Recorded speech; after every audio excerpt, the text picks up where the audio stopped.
What's going on, guys? I hope you're having a great day out there. Today, guys, we're going to do a little more shop work. Still cold outside. Still not feeling well. It is Christmas Eve. But we're doing a little work down here because a couple things while I had some time off I've been wanting to get accomplished. And guys, absolutely been loving the Team Corelli cars. However, there are two issues with these cars straight out of the box. And one of them we've already fixed and one we are about to.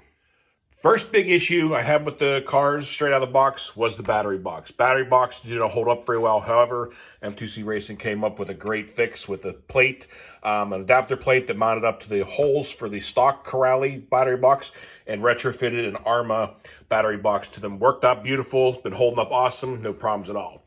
Second issue I've had with this car, and I found out, I first thought it was just the car or maybe where I was. However, I had the same issue with the Spark and with the Asuga, is the range on the stock controller. Was not happy with it. Just the distance you can get on this thing, I was losing range with it very, very fast. So I decided to order one of these Dumbo controllers. You guys showed in the last video. Wasn't sure what I was going to put this on just yet, but after realizing the issues I had with distance on both of my Corellis, we're going to throw this in here, get it fitted up, get it mounted up, and get it working. And as you can hear, my voice is still screwed up because I'm still getting over a cold.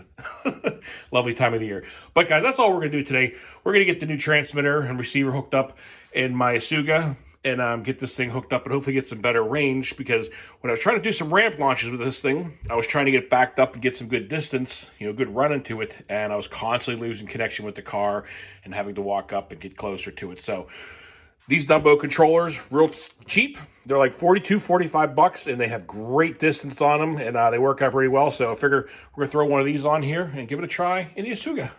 Now, I was originally just going to get another receiver for my DX5, throw another Spectrum receiver in here and call it a day. However, as nice as it might sound, having all your cars on one controller sounds like a great idea, but I've ran into a number of incidences where I wish I had them separate. Either I had other people with me that wanted to drive a car at the same time, and you couldn't. All the cars are on one transmitter. So I'm keeping a few of them on separate controllers just for stuff like that, and to be able to kind of test out different controllers and see the ranges and just have a little fun with some different things. So that's why we're going this route, and I'm going to throw the Dumbo in here and see what kind of range we can get out of the Asuga now. All right, well, first I'm going to go ahead and pop the top off of here, get the old receiver pulled out of this thing, and get some Velcro mounted up in here, because unless they got some tape, I'll have to see if they have any kind of double-sided tape or Velcro in here. But either way, usually just end up Velcroing the new one back down in here. What is nice about the Corelli battery box, it's really easy just to poke the antenna back out the top. So I'm going to go get the old one taken out of here, and we'll get the new Jumbo unboxed, see what we got in there. Also, anybody else out there that has, one of the Team Corelli cars, honestly, love the cars, guys. I mean, the durability of them and everything, I'm absolutely loving the cars. Like I said, the only two down points I found with these things was the battery box and its receiver. And I'm curious, anybody else that has one of these, are you running into the same issues with distance on this thing? The range just seems very poor.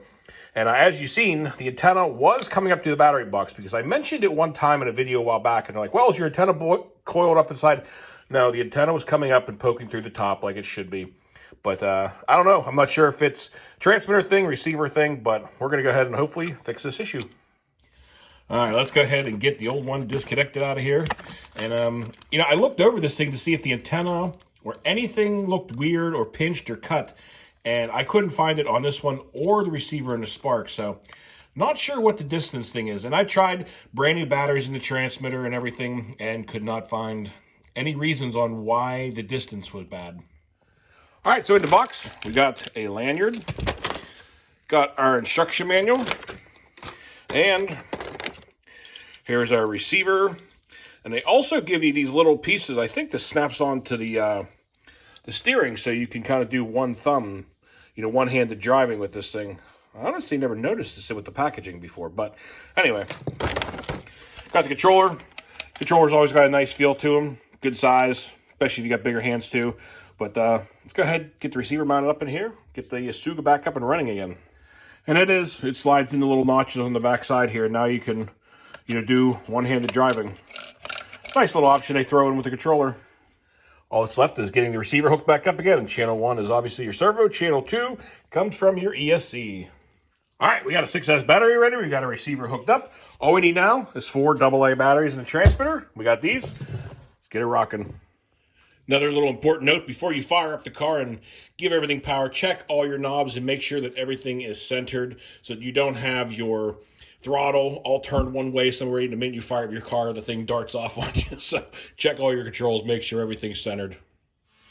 Now, for the binding process on these, and you guys have never done them, the manual tells you in here also. But what I always do, throw the batteries in the transmitter, turn the transmitter off, fire everything up, get all your plugs plugged into your receiver, and then once everything's powered up, you hold the little button in on the side here for 3 seconds. This will start blinking really fast.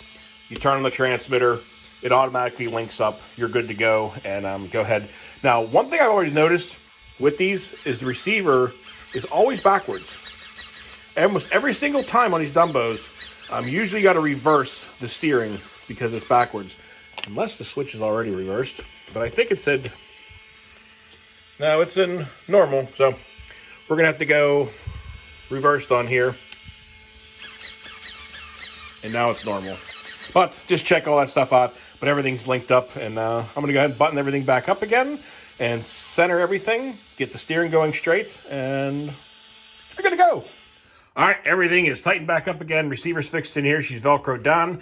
Everything's ready to go. The only thing, I don't have any more of this the black hollow tubing, the antenna tubing, because I want to extend it out through the body. So for right now, I just zip tied it to the top here. She's nice and fixed in. It's not going anywhere, but I will pick up some tubing and bring that out through the top because obviously if I'm trying to gain distance, I want to get that antenna up and out as best as possible. But this is still going to be a lot better than it was before. So I'm going to go ahead and get the battery back in here again and get all of my trim set up on the controller so she's driving straight and that the throttle's working properly in the center with your controls here. Get all that stuff set up, and let's go ahead and do that now.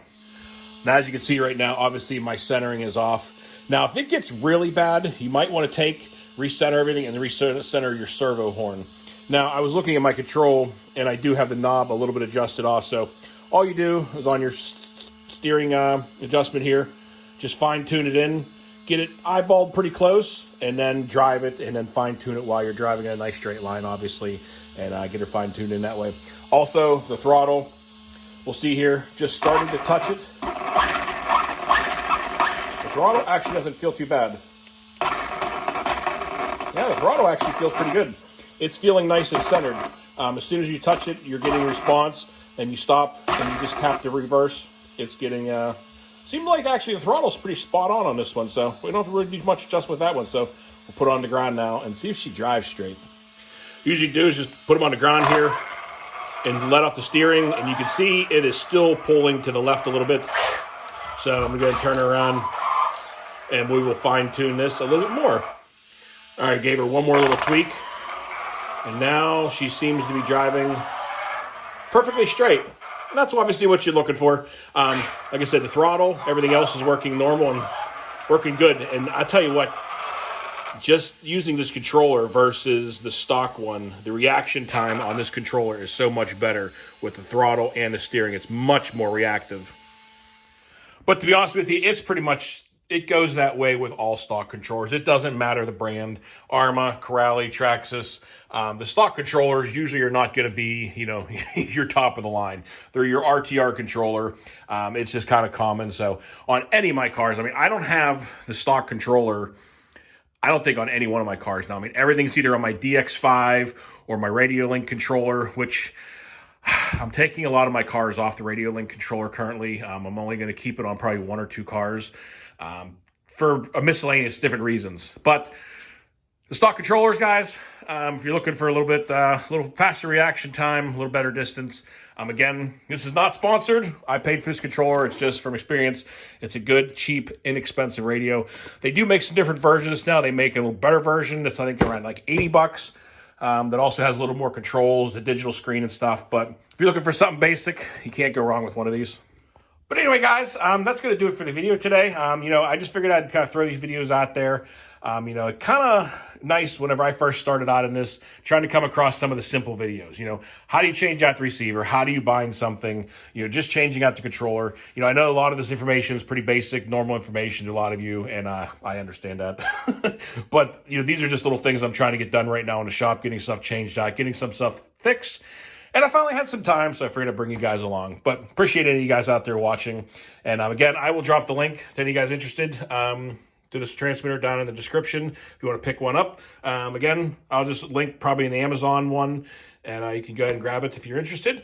But that's going to do it for the video today, guys. I hope you guys enjoyed it. So until next time, y'all be safe. Be careful out there. Peace out, everybody.